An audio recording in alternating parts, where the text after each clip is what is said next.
So, using the critical paths to shorten a project schedule, another technique that we will use is called fast tracking. Fast tracking activities by doing them in parallel or overlapping them instead of doing them in a sequence. We must perform activities in parallel or by performing them in a way so that they can overlap instead of doing them in a sequence. In this way, we can shorten a project schedule. Instead of waiting for all analysis to be completed before starting coding, some coding could begin for those tasks that have been fully analyzed. It means to say that what if we start coding for those activities for which the requirements will be cleared before the completion of analysis. So the drawback for this particular aspect is starting a task too soon could lengthen the project. किसी भी project को बहुत जल्दी start करने से उसकी length या duration बढ़ सकती है, because other tasks whose analysis not been completed could impact this task and cause rework. So अगर एनालिसिस फेज में अभी भी अगर कुछ रिक्वायरमेंट्स बाकी हैं जिनको हमने एनालाइज करना है और आफ्टर दोज एनालिसिस अगर हमें ये पता लगता है कि जो रिक्वायरमेंट्स हम बिल्ड कर चुके हैं उन रिक्वायरमेंट्स के साथ इन रिक्वायरमेंट्स का कोई रिलेशनशिप है या कोई डिपेंडेंसी है, तो सूरत में वी नीड टू रीवर्क. और उससे क्या होगा? Every time when you have to rework it means you need extra time, you need extra resources, and you need extra cost. So now we will see what is the importance of updating the critical path data. It is important to update the project schedule information to meet time goals for a project. Project schedule data की information को update करना इसलिए ज़रूरी है ताकि हम एक project को टाइमली कंप्लीट कर सकें. In case of any risk, if there are chances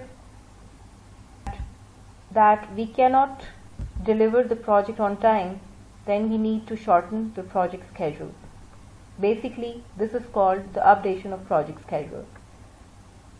So, if you know the project completion date will slip, be proactive and negotiate with the project sponsor and the stakeholders. So instead of waiting for the failure of the project, you must be active in order to prepare a plan and implement that plan, and we have to negotiate with the project sponsor and the stakeholders so that we can protect a project from the delay.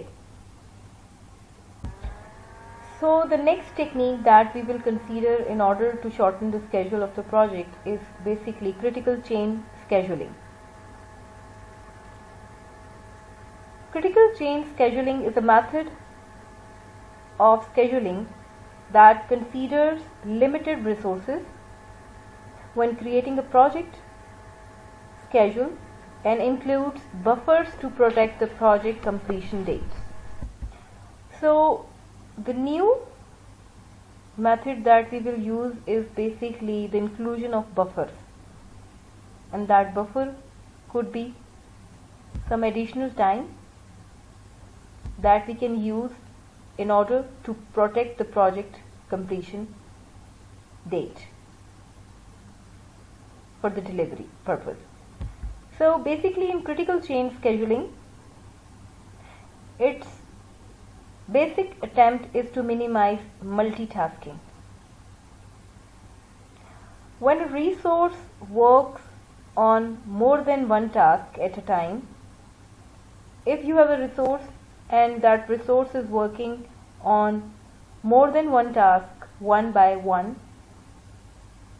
the people are assigned to multiple tasks within the same project. Let's suppose there is a person A and he has to perform on different areas of a project of similar project, or that can be a different project, then this is called multitasking. Multitasking is basically when any resource works on more than one tasks at a time, is called multitasking. Someone assigned to 3 tasks tries to please everyone and work a little. So on each task cannot put his efforts and then goes back to finish the first one. This can actually delay the completion of the tasks as compared to working on each task in a sequence. Multitasking also often involves wasted setup time, which increases total duration. A person who has assigned 3 tasks is basically in a try to make happy everyone that he is working, but in actual he works a little on every task and then he goes back to finish the first one. This will cause the delay of completion of all the tasks as compared to working on the single task in a sequence. So the multitasking also often involves wasted setup time. You can waste your time when you will perform multitasking, which increases total duration. Like we can see in an example.